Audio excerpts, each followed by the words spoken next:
Bueno chicos, retomamos la retroalimentación de nuestro primer ejercicio de lectura crítica. Vamos a mirar los dos textos que nos hicieron falta en el primer video. La idea es conocer cómo las preguntas las vamos a ir tratando de resolver con las estrategias que ya implementamos. Entonces, tengamos en cuenta que al igual que en el primer video, en la descripción aparece el enlace donde puedes encontrar este texto con sus preguntas. En el segundo texto nos damos cuenta que no tenemos un título en la parte superior y era una de las estrategias que nos ayudaba a ver algunos aspectos del texto y ayudarnos a entender un poquito más. Como no lo tenemos, nos vamos a enfocar en la estructura del texto. Está compuesto por dos párrafos. Recordemos que para que no nos compliquemos en qué es un párrafo, simplemente arranca en una letra mayúscula y se termina en un punto aparte. Entonces tenemos dos párrafos. Como no tenemos acá el título para identificar el texto, vamos a mirar la fuente.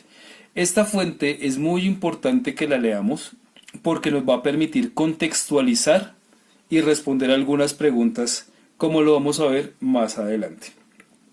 Entonces vamos a contestar la pregunta número 7. En el texto anterior los acontecimientos principales ocurren en el siguiente orden. Me están preguntando el orden, por eso es importante que yo tenga claro cuántos párrafos hay, 1 y 2. En el primer párrafo me voy a enfocar en algunas palabras claves, como la palabra viaje. Y en el segundo párrafo voy a revisar, mirar, leer detenidamente lo que hace referencia a los sentimientos. Entonces dice acá: me sacié de llorar y de revolcarme, mi ánimo ya no quería vivir ni ver más la luz del sol.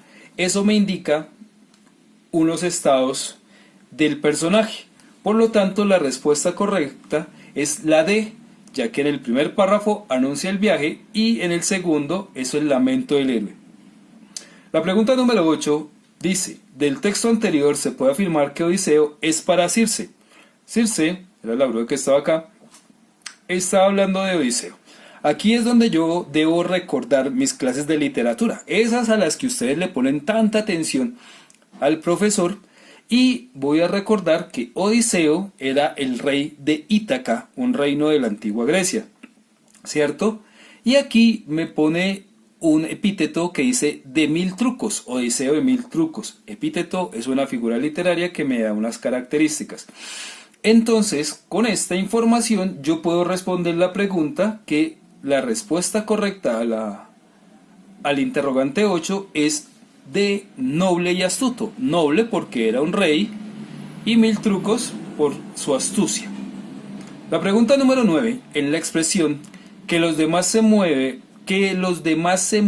como sombras, que aparece al final del primer párrafo, la palabra subrayada de más.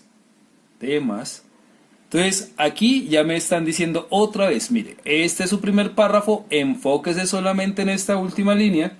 ¿Qué es lo que quiere decir? Ok, aquí habla del Hades y hablamos de sombras. Las sombras hacen referencia a la oscuridad, a la muerte. Por lo tanto, la palabra de más hace referencia a las otras almas que están en el Hades. La respuesta correcta es la A. Con respecto a la pregunta número 10, dice: teniendo en cuenta el estilo del texto anterior, es posible afirmar que pertenece al periodo. Vuelve y nos cuestiona sobre la parte de literatura, nuestros conocimientos literarios, esos a los que ustedes tan juiciosamente ponen atención en clase. Entonces acá yo les decía que nos podíamos enfocar para contextualizar el texto en la fuente. Entonces voy a recordar que la Odisea es una epopeya que se le atribuye al señor Homero en la antigua Grecia. Por lo tanto, la respuesta correcta es la D, al periodo clásico. Recordemos que para nosotros, los occidentales, el periodo clásico hace referencia al desarrollo de la cultura de Grecia y de Roma, también conocida como latina. La pregunta 12 dice: del enunciado, pero ante todo tienes que cumplir otro viaje y llegar a las mansiones del Hades y la venerada Perséfone, eso está acá en el primer párrafo, se puede deducir que Perséfone, ella es Perséfone, es en la mitología griega, ¿ok? Estamos hablando del Hades. Necesitamos nuestros conocimientos de literatura cuando hablábamos de los dioses y de todas esas cosas. Recordamos que el Hades es el inframundo, es el reino de los muertos. Por lo tanto, la respuesta correcta es la A, la reina de los muertos. En la pregunta número 11, nos saltamos ahí. La pregunta 11 dice, los puntos suspensivos que aparecen al inicio del texto anterior indican que, vuelven y me dicen, enfóquese acá solamente, ¿qué significan esos tres punticos? Que hay una información que se ha venido diciendo, es decir, que aquí hace falta una información, por lo tanto la respuesta correcta es la A. Con la pregunta 13ª, dice, según el texto anterior, es posible afirmar que el narrador de los acontecimientos que ocurren en la Odisea es.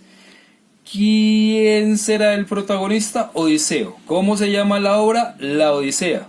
Por lo tanto, Odiseo, ¿cierto?, es el protagonista de la Odisea. Así de fácil y de sencillo fue responder estas preguntas del texto número 2. Continuamos con el texto número 3, titulado Épica y Novela. Ustedes, que muy curiosamente lo leyeron detenidamente antes de responder las preguntas, vamos a empezar a mirar cómo estas preguntitas se pueden responder con algunas estrategias. Dice, del primer párrafo, otra vez nos dicen, coja el texto, mírelo, tiene un título, cuántos párrafos tiene. Entonces tenemos que el texto tiene 4 párrafos. ¿Listo? Nos dicen enfóquese en el primero. Del primer párrafo del texto anterior se puede deducir. Deducir es que me toca a mí pensar un poquito más, es decir, que yo tengo que interpretar lo que estoy leyendo, que la perfección del helenismo consiste en. Entonces es muy fácil cuando existen palabras como helenismo, que está acá en esta parte, que yo las reconozca e identifique muy fácil. Por eso es importante que cuando yo voy leyendo vaya identificando esas palabras que considero que son importantes y las pueda subrayar. Lo máximo que le va a tocar es borrarlo del cuadernillo. Sin embargo, cuando está contestando es muy importante porque le puede ayudar a identificar la información mucho más rápido. Entonces, acá ya tenemos la palabra helenismo. Dice, Homero nos revela la perfección del helenismo, ¿cierto? Pero este texto no viene solito. Dice, el mundo es ancho y está lleno de peligros, y sin embargo es como la casa propia, pues hombres y dioses están en comunión. Entonces, ¿de qué me está hablando el helenismo? De esta comunión entre hombres y dioses. ¿Qué es la respuesta B? La comunión que existe entre hombres y dioses. ¿Sí ve? Es una lectura totalmente literal porque la información la encuentro al interior del texto. La pregunta número 15. En el texto, las comillas se emplean. Entonces, básicamente yo llego y busco rápido las comillas. Ok, están en el párrafo 2.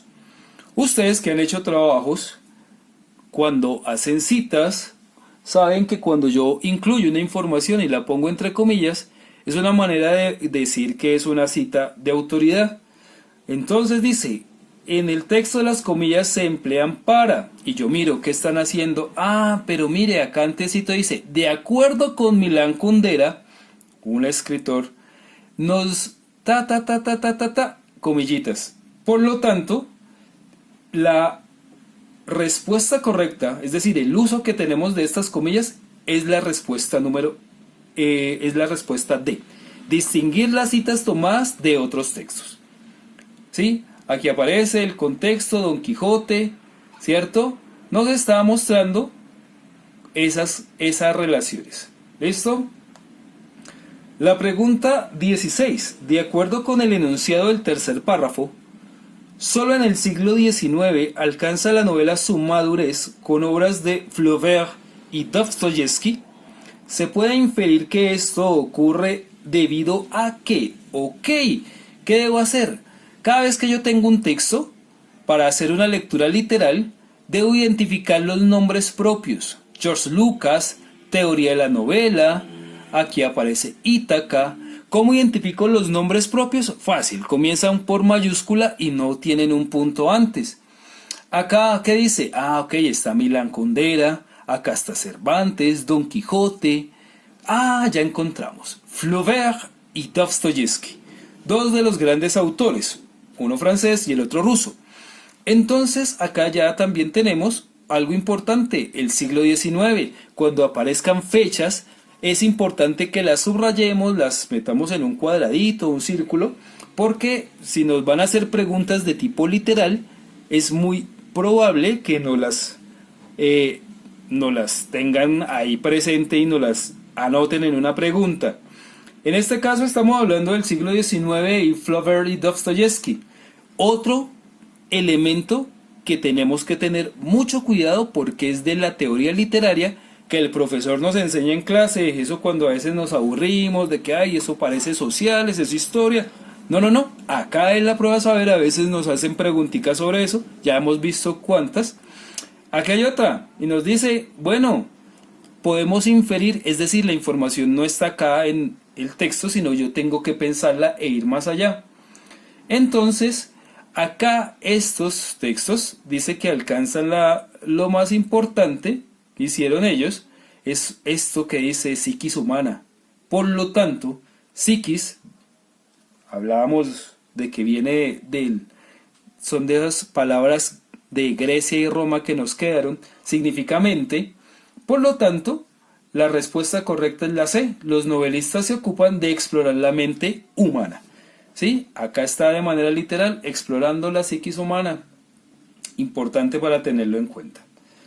La siguiente pregunta, la pregunta 17, dice, en el segundo párrafo, debo devolverme al segundo párrafo, la expresión ego que piensa, busco ego que piensa, acá está, ¿cierto? Se emplea como una definición de, hablamos de ego que piensa. ¿Quiénes son los seres que piensan en el mundo? Los hombres, los seres humanos. Por lo tanto, la respuesta de la pregunta 17 es la de hombre. En cuanto a la pregunta 18, dice, de acuerdo con el texto anterior, puede afirmarse que en el género novelesco se manifiesta. Entonces acá ya sí tengo que haber leído todo el texto para poder yo entender un poquito de qué trata, ¿cierto? Pero aquí al final habla también un poco de novelistas modernos, y acá aparece, ¿cierto? Todo el sentido, las manifestaciones. Entonces, lo que nosotros tenemos que darnos cuenta es que ya hoy en día, ¿sí?, en la literatura ha sostenido lo trascendente. Entonces, ¿qué respuesta es? La respuesta a la pregunta 18 es B, el desamparo trascendental del hombre moderno. En la pregunta 19 dice, en el enunciado del primer párrafo, me ubico en el primer párrafo, en la épica no existe la pregunta por el sentido del viaje, ya que el héroe conoce la respuesta antes de partir hacia Ítaca. ¿Se acuerdan que en el texto 2 aparecía quién era el rey de Ítaca? Sí, señores, Odiseo. Odiseo, para que no se le olvide. ¿Cómo hago yo para entender eso? A ponerle cuidado a las clases de literatura. Muy bien. Y entonces, ¿qué dice acá? ¿Qué hacía este señor? ¿Qué es lo que nos está diciendo? ¿Cuál es el sentido del viaje? Ya que el héroe conoce la respuesta. Pues que el destino final es el destino final de todo viaje. Es cuando ya llegamos. Entonces la respuesta correcta, ¿cuál es? Eso, la D, el destino final de todo viaje. La pregunta 20 nos dice, de acuerdo con el segundo párrafo, del texto, se puede afirmar que la característica de la modernidad que resultó más determinante para el surgimiento de la novela, entonces yo he tenido que leer épica, novela, he tenido que recordar que esta épica eran los relatos de los héroes, también se ve en clase de literatura, la novela y todo, en este sentido nos pide que nosotros nos concentremos en la característica de la modernidad. Característica de la modernidad. Y aquí dice, caracterizan a la modernidad. Es decir, acá voy a encontrar la respuesta. ¿Cómo? Diciendo que, según Milan Kundera, la desdivinización del mundo. Por lo tanto, la respuesta correcta a la pregunta 20 es la C. Con la pregunta 21, el texto nos dice, de acuerdo con el texto para Dostoyevsky, entonces, ¿dónde estaba Dostoyevsky? Acá, tercer párrafo. Un individuo se define por su ideología personal, decide que esta concepción del hombre se anticipa a la concepción del movimiento literario. Por lo tanto, ojo con esto, la estética de Dostoyevsky es más importante, se define por su visión del mundo, están arraigados en su ideología personal particular. Entonces, en mi clase de literatura yo recuerdo que existen una serie de movimientos que cuando se cuestiona sobre la existencia humana se llama existencialismo. La respuesta correcta ahí es A, existencialista. La pregunta 22. De acuerdo con lo planteado en el texto, la oposición entre gigantes y molinos en el Quijote de la Mancha presenta más que la oposición entre locura y cordura. El contraste entre, busco Don Quijote, por eso yo les decía que es importante subrayarlas, está en el párrafo 2, ¿cierto? Y acá yo recuerdo las clases de literatura de grado 10º, Don Quijote, Miguel de Cervantes, Saavedra, y entonces me voy a dar cuenta que habla de dioses, es decir, de algo divino y del hombre. Por lo tanto, dioses hace referencia a lo divino, hombre a lo humano, la respuesta correcta es la C, a la pregunta 22. Ya en las dos últimas preguntas me dice la 23, para el autor del texto anterior, la épica y la novela son, es decir, ¿yo qué entendí de todo esto que me planteó el señor Iván Pinilla? Puedo contestar que la novela y la épica son expresiones literarias del sentido de comunión de una época con lo trascendental. Acá habla modernidad, antigüedad, o sea, una época, y aquí con lo trascendental. Por lo tanto, son manifestaciones. ¿Se ve? Manifestaciones es un sinónimo de expresiones. Entonces la respuesta correcta es la B. La última pregunta, por la forma como se presenta la información anterior, se diría que se trata de un texto. ¿Qué tipo de texto es? Algo que nosotros hemos trabajado en clase de español, los tipos de texto. Por lo tanto, es importante tener en cuenta. Y este señor está planteando ideas, lo que él considera, ha estudiado, ha consultado. Decíamos en esta pregunta de Milan Kundera con las comillas, está citando, es decir, está afirmando, proponiendo, sustentando una tesis, un punto de vista. Por lo tanto, es un texto argumentativo, como lo hemos visto. Bien, muchachos, espero que esta retroalimentación les ayude a comprender y realmente haya sido muy clara la explicación el día de hoy. Nos vemos en el próximo ejercicio.